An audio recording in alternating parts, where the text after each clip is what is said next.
Bangladesh football দলের সামনে নতুন সুযোগ। ৯ অক্টোবর হোম ম্যাচে আমরা হংকংকে হারাতে পারলে এশিয়া কাপের সমূহ সম্ভাবনা জেগে উঠবে। অনূর্ধ্ব ২৩ দল বেশ ভালো করেছে। ফাহমিদুল গোল পেয়েছেন আলামিনও। আর মোরসালিনকে নিয়ে অনেক আক্ষেপ ছিল বাংলাদেশ ফুটবল ফ্যানদের। হারিয়ে যেতে বসেছিলেন তিনি, কিন্তু যেই কামব্যাক দিয়েছেন তা অসাধারণ। এক ম্যাচে ১ গোল ৩ অ্যাসিস্ট, তার উপর সুই সেলিব্রেশন। এমন টিম নিয়ে জয় না পেলে দোষ কার হবে, এই নিয়ে কথা বলছি একটু পরে। আগে বাংলাদেশের এশিয়া কাপের সম্ভাবনা নিয়ে কিছু বলি।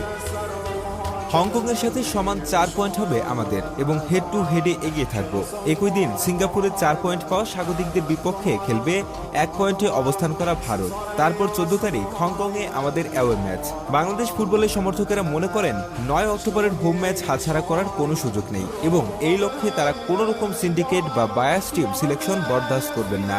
দরকার হলে তারা কঠিন ভাষায় কথা বলবেন, কিন্তু তবুও বাংলাদেশ দল যেন জয় পায়, এটাই তারা দেখতে চান। Bangladesh football walking around the dreams নামে বাংলাদেশ ফুটবল রিলেটেড সবচেয়ে বড় গ্রুপগুলো